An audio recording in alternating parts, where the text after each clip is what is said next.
You ask Tiger to solve. This deals with linear equations with one unknown. The final result is k equals 3/4. Let's solve it step by step. Simplify the expression.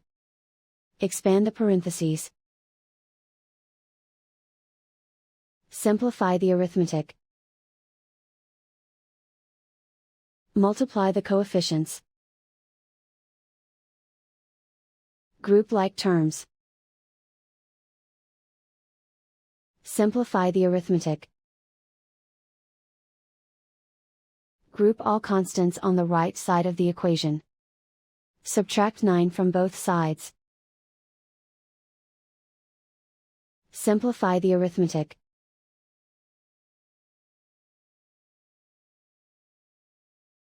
Isolate the k. Divide both sides by -12. Cancel out the negatives.